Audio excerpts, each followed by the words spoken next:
आज भी नियम है, नौमी तिथि के दिन अगर भगवान नारायण के चरणों में हल्दी और कुंकू दोनों चीजें चढ़ाई जाए तो नारी कभी विधवा होकर नहीं मरती। आज भी लिखा है। अखंडता को पाने के लिए भगवान नारायण के सीधे चरण में हल्दी और उल्टे चरण में हरोली चढ़ाई जाती है। दुनिया के लिए बहुत कुछ करा, परिवार के लिए, कुटुंब के लिए, सबके लिए बहुत कुछ करा, पर आपको यश नहीं मिल रहा। तो बेलपत्री के पेड़ के नीचे हल्दी का शिवलिंग का निर्माण करो। हल्दी पिसी हुई हल्दी का शिवलिंग का निर्माण करो, उसका पूजन कर कर, घी का दिया लगाकर भगवान शंकर की वही हल्दी का शिवलिंग का तिलक अपने हृदय पर, चाहे पुरुष हो चाहे स्त्री हो, अपने हृदय पर कंठ के पास उस तिलक को लगाएं और बाबा का विसर्जन उसी बेलपत्री के पेड़ के नीचे जल डालकर कर दें। महाराज यश मिलना प्रारंभ हो जाता है। केवल ये यश के लिए ही नहीं होता, इसका एक क्रम और है। मान लो आप किसी मीटिंग में बैठे हो, किसी अच्छी जगह पर बैठे हो, किसी कंपनी के इंटरव्यू में बैठे हुए हो, कोई कंपनी आपके कॉलेज में आई है और आप उसमें सिलेक्ट नहीं हो रहे, तो उसके लिए भी ये कार्य पूर्ण है हमारा, उसके लिए।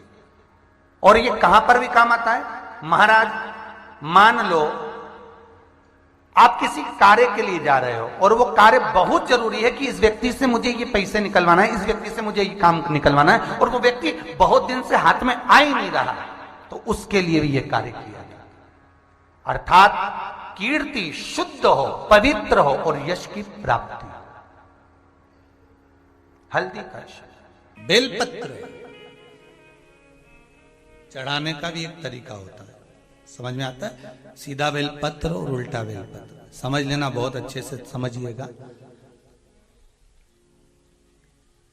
शिव जी के सम्मुख में शंकर भगवान के शिवलिंग पर जब बेलपत्र चढ़ता है तो बेलपत्र का जो सीधा भाग होता है वो शिव जी के शिवलिंग पर होना चाहिए, उल्टा भाग ऊपर होना चाहिए। बहुत ध्यान से समझना हो। जब नंदीश्वर को बेलपत्र चढ़ाते हो, नंदी जो बाहर होता है उसको बेलपत्र चढ़ाते हो, तो नंदी को दो जगह बेलपत्र चढ़ती है, आपको ध्यान में होगा। पहली बेलपत्र नंदी को जब चढ़ती है तो नंदी के सामने चढ़ती है, तो उसका बेलपत्री का जो डंडी का मुख है वो नंदी की ओर होता है और बेलपत्री की पत्ती का मुख शंकर जी की ओर होता है। समझ में आ रहा है सबको। डंडी का मुख, जैसे नंदी ऐसे बैठा है तो डंडी का मुख नंदी की ओर होगा, पत्ती का मुख शिव के, और ये सीधी की सीधी नंदी के सामने नीचे रखा जाती है, नंदी के सम्मुख। और एक बेलपत्र जब नंदी के ऊपर चढ़ती है तो डंडी का मुख शिव जी के ऊपर होता है और इस पत्ती का मुख नंदी के सिर पर नंदी की ओर होता है। ये दोनों में बहुत अंतर है महाराज। जैसे कोई बच्चा कोई कंपटीशन एग्जाम के लिए जा रहा हो या कोई परीक्षा देने के लिए जा रहा हो और पढ़ाई करे, स्मरण करे, तैयारी करे, वो अपनी जगह पर है। और ऐसा नहीं होता कि बच्चे पढ़ते नहीं है या तैयारी नहीं करते हैं। इसके बाद भी अगर उनका इंटरव्यू में पास नहीं होते या एग्जाम में पास नहीं होते तो उसके लिए ये दोनों बेलपत्री बड़ी काम करती है। बहुत ध्यान देना। जो नंदी के सामने बेलपत्र रखकर जाना, शिव जी के सम्मुख में बेलपत्र रखकर जाना, मतलब नंदी के सम्मुख में जब रखाएगी तो डंडी जम के बोली है कहां होना चाहिए, नंदी की ओर, और जब ऊपर रखाएगी तो डंडी शिव की ओर हो। ये दो बेलपत्र रखकर शिव जी का स्मरण कर कर जाएं, कार्य सफलता की ओर बढ़ता है। कोई काम के लिए आप जा रहे हैं तो उसमें सफलता मिल जाती है, उसमें सफलता प्राप्त हो। शिव जी को बेलपत्र चढ़ा रहे हो, जो चिकना भाग है, सीधा भाग शिव जी के ऊपर, शंकर भगवान के ऊपर। थाली में अगर शिवलिंग का निर्माण कर रहे हो, पार्थिव शिवलिंग का निर्माण कर रहे हो, तो थाली में जब बेलपत्र रखोगे तो सीधी रखोगे, फिर उसके ऊपर शिवलिंग का निर्माण करो। अगर आप निर्माण करते हैं पार्थिव शिवलिंग का और बनाते हैं बेलपत्र का नीचे, महाराज शंभु शरणे पड़ी मांगू घड़ी दे दुख काटो दया करी ने दर्शन। महाराज शिव महापुराण की कथा कर रही है। विदवल उरुतपल को माता कुंदुक का प्रहार कर कर माता पार्वती जी ने कुंदुक प्रहार कर कर उनका संहार कर दिया। शिव जी का नाम कुंदकेश्वर महादेव पड़ गया। कुंदकेश्वर महादेव को सबसे ज्यादा कोई चीज चढ़ती है तो सफेद पुष्प चढ़ता है। कौन सा पुष्प चढ़ता है? जम के बोलिए जरा। सफेद पुष्प। इसलिए निवेदन है, महालक्ष्मी पूजन करने वालों, लक्ष्मी जी की पूजन करने वालों, माता लक्ष्मी का स्मरण करने वालों, थोड़ा सावधानी से स्मरण करिएगा।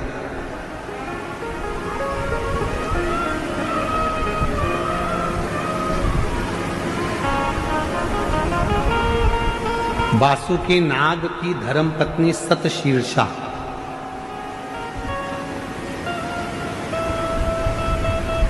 कौन की पत्नी है? सतशीर्षा वासुकी नाग की पत्नी सतशीर्षा।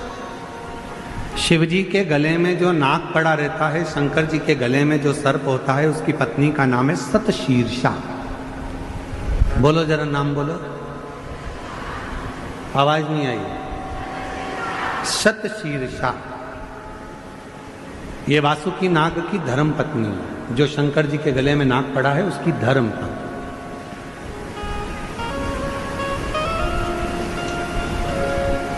कहते हैं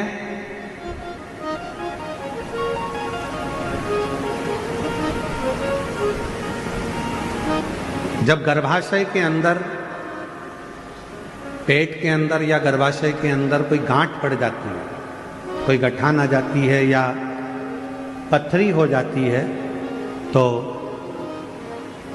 दुर्वा का जो दुर्वा बोलते हो, दूब बोलते हो उधर, जो हरी हरी दुर्वा होती है, गणेश जी को चढ़ती है दुर्वा।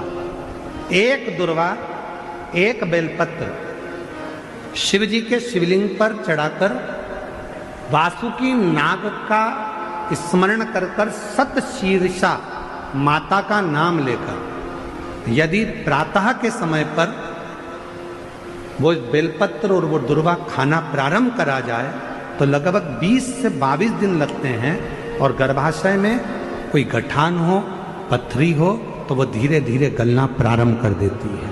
सतशीर्षा नाम की इतनी महत्व। और सतशीर्षा नाम यहां भी काम आता है जब कोई नारी के, स्त्री के रजस्वला धर्म की कोई तकलीफ हो, नारी को रजो धर्म से जुड़ी हुई कोई प्रॉब्लम हो, रजो धर्म से जुड़ी हुई, रजस्वला धर्म से जुड़ी हुई, 15 दिन 20 दिन तक रजो धर्म ही जा रहा हो, या रजो धर्म से जुड़ी हुई कोई प्रॉब्लम हो, या रजस्वला धर्म से जुड़ा हुआ कोई भी कारण हो, या पेट में दर्द हो, या तकलीफ हो, या कष्ट हो, तो केवल सतशीर्षा का नाम लेकर यदि शिव जी के शिवलिंग पर, जरा समझिएगा, जैसे ये शिवलिंग है और शिवलिंग है, सतशीर्षा का नाम लेकर अशोक सुंदरी वाली जो जगह है, यहां से जल चढ़ाते चढ़ाते शिवलिंग के चारों तरफ 7 बार यदि जल की धार लगाई जाए और उसी का जल झेल कर नंदी के पास बैठकर सतशीर्षा का नाम लेकर अगर पिया जाए तो रजो धर्म से जुड़ी हुई जितनी भी तकलीफ हो, रजस्वला धर्म से जुड़ी हुई जितनी भी तकलीफें होती हैं, वो धीरे धीरे समाप्त होने लगती है। सतशीर्षा वासुकी नाग जी की धर्म पत्नी का नाम है सतशीर्षा। शिव की बड़ी उपासक है सतशीर्षा।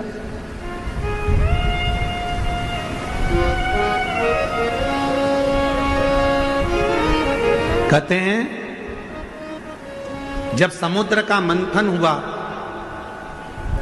देवता और राक्षसों ने मिलकर मंथन करा और वासुकी नाग की नेति बनाकर, सुमेरु पर्वत की रई बनाकर जब मंथन करना प्रारंभ करा कच्छप भगवान की पीठ पर, और मंथन करते करते जब सब लक्ष्मी, माणिक, मोती, ऐरावत, अप्सरा, गंधर्व सब आनंदित, विष, अमृत सब निकल गया, तब आखिरी में जो नेति थी वासुकी नाग थे, उनको ले जाकर एक कोने में डाल दिया। घिसते घिसते घिसते घिसते वासुकी नाग का पूरा शरीर बेकार हो चुका था, पूरा शरीर बेकार हो गया। तब शिव महापुराण की कथा कहती है, सतशीर्षा ने अपने पति वासुकी से कहा कि तुम चिंता मत करो, तुम्हारे शरीर में बहुत कष्ट हो रहा है, मैं जानती हूं, मैं ये जानती हूं कि तुम्हारे शरीर में कष्ट हो रहा है, तुम चिंता मत करो। सतशीर्षा ने अपने पति के पास में बैठकर शिव के नाम का उच्चारण करना प्रारंभ करा। तब देव अधिदेव महादेव जिस जगह पर वासुकी नाग पड़े हुए थे, गिरे हुए थे, रखे हुए थे, क्योंकि शरीर की हड्डियां टूट चुकी थी, पूरा शरीर कंकाल हो चुका था, मंथन करता, सतशीर्षा ने उनके पास में बैठकर शिव जी के नाम का उच्चारण करा। और भगवान के नाम का जो उच्चारण किया, तब देव अधिदेव महादेव प्रकट हुए और भगवान वासुकी को शिव जी ने कहा कि तूने इतना कष्ट झेला है देवताओं के लिए, इसलिए मैं तुझे अपने गले में धारण करूंगा। वासुकी को सतशीर्षा के कहने पर वासुकी नाग को शंकर भगवान ने अपने गले में धारण कर दिया। सतशीर्षा वासुकी नाग देवता की धर्म पत्नी, एक ऐसी धर्म पत्नी जो भगवान शंकर की आराधना में, साधना में, भजन में, कीर्तन में, स्मरण में डूबी रहे, वो भक्ति और एक मुक्ति।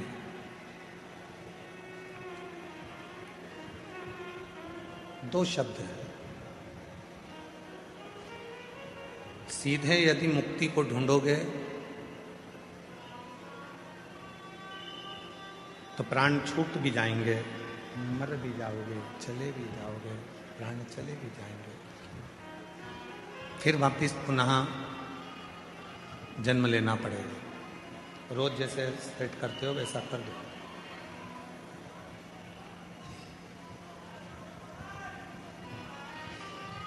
सीधे मुक्त होना, प्राण चले गए, शरीर चला गया, फिर वापिस जन्म लिया और जन्म लेकर फिर इस संसार सागर में आ गए।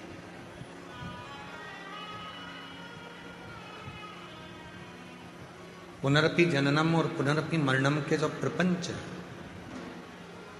उसी संक्राल में यदि हम चल रहे हैं तो ये केवल मुक्ति का पथ नहीं हो सकता।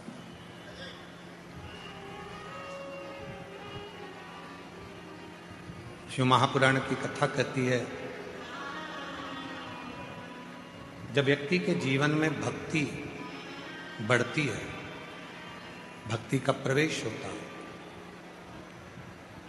और वो भक्ति इतनी अविरल हो जाती है, इतनी अविरल हो जाती है, तो परमात्मा को तुम्हें वापस भेजना नहीं होता।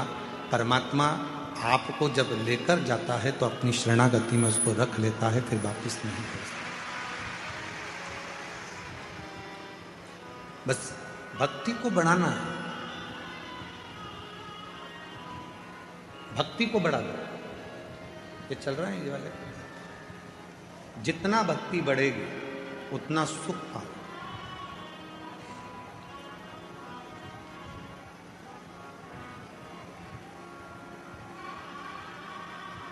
मकान लोन पर मिल सकता है, जमीन लोन पर मिल सकती है, गाड़ी लोन पर मिल सकती है, फ्रिज लोन पर मिल सकता है, वॉशिंग मशीन भी लोन पर मिल सकती है, सोना और चांदी भी लोन पर मिल सकता है,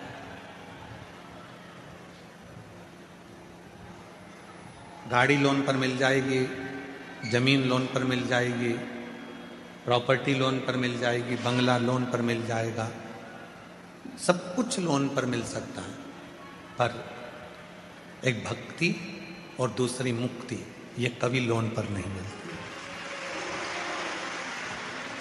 ये दोनों लोन पर नहीं मिलेगी, ना भक्ति लोन पर मिलेगी, ना मुक्ति लोन पर मिलेगी, दोनों में लोन नहीं मिल सकती। अपने को खुद स्वयं के प्रबलता से, स्वयं के भाव से भक्ति को प्रकट करना।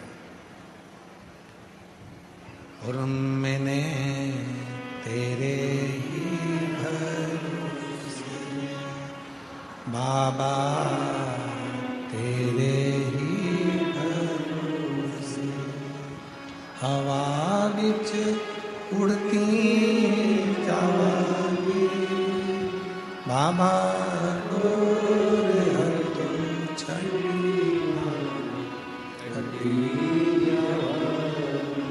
भोले मैं तेरी कदम, शंभू मैं तेरी कदम, हवा उड़ती जावांगी बाबा,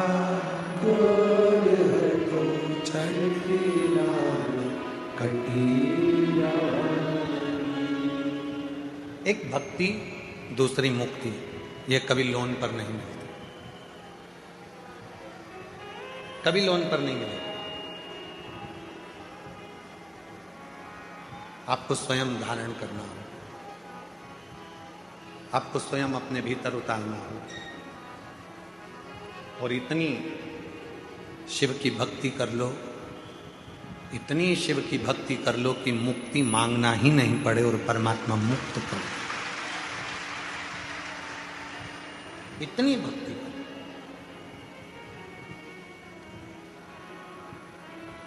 और इतनी जल्दी भक्ति मिलती भी नहीं है।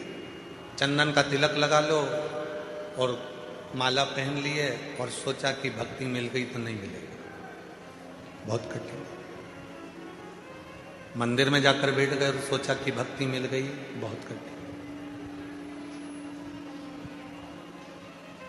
तीर्थ में जाकर बैठ गए और सोचा कि भक्ति मिल गई, नहीं मिल सकती। गंगा यमुना के तट पर जाकर बैठ गए और सोचा कि भक्ति मिल जाएगी, नहीं मिल सकती, नहीं मिल, इतनी जल्दी नहीं मिल सकती। बहुत परीक्षा लेता है, बहुत, तब जाकर भक्ति प्राप्त होती है।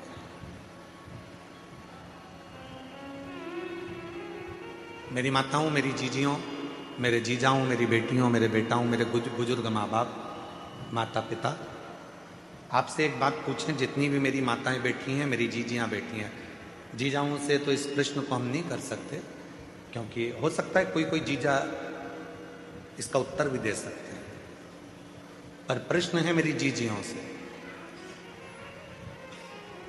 नमकीन घर में जब भी तुम तलते हो या नमकीन घर में बनाते हो, तो उसको तेज आंच में बनाते हो। गैस की आंच कैसी रखते हो? तेज। अग्नि कैसी रखते हो? तेज। और जब मीठा कुछ बनाते हो तो गुलाब जामुन बना रहे हो, हलवा सेकना है, सीरा बनाना है, मीठी थुली बनाना है, खीर बनाना है, कोई मीठी चीज, कोई पुआ बनाना है, गुजिया बनाना है, मीठा मक्खन पारा बनाना है, मक्खन बड़ा बनाना है, मैसूर पाक बनाना है, घेवर बनाना है, मीठा बनाना है। तो मेरी जीजियां सब जानती हैं कि मीठा बनाने के लिए आंच को, अग्नि को थोड़ा धीमा रखा जाता है। बोलो सही है कि गलत है? नमकीन बनाना है तो आंच को तेज करना पड़ेगा, और नमकीन बनाना है तो आंच को तेज कर कर तला निकाला। भजिया तेज आंच में, नमकीन तेज आंच में, पोहा तलना है तेज आंच में, चने की दाल तेज आंच में, जितना नमकीन बना रहे हो उसको तेज आंच में बनाना पड़ेगा। पर मीठा, गुलाब जामुन, मक्खन पाड़ा, मैसूर पाक, बेसन चक्की, हलवा, सीरा, खीर, जो भी बनाना है उसको धीमी आंच में बनाना पड़ेगा, धीमी आंच में।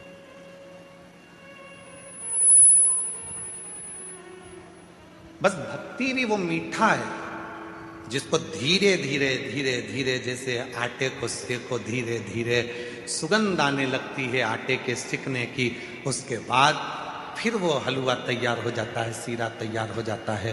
गुलाब जामुन को भी धीमी आंच में सेके जाओ उसमें स्वाद और कलर अपने आप बदल जाता है। गुजिये को धीमी आंच में सेके जाओ, उसका कलर और आनंद सुगंध अपने आप आना चालू हो जाती है। उसी तरह अपने आप को मिठाई समझो और भक्ति के आनंदमय भावों में इसको सेकना प्रारंभ करो। धीरे धीरे धीरे धीरे जब भक्ति करते जाओगे तो इसका कलर भी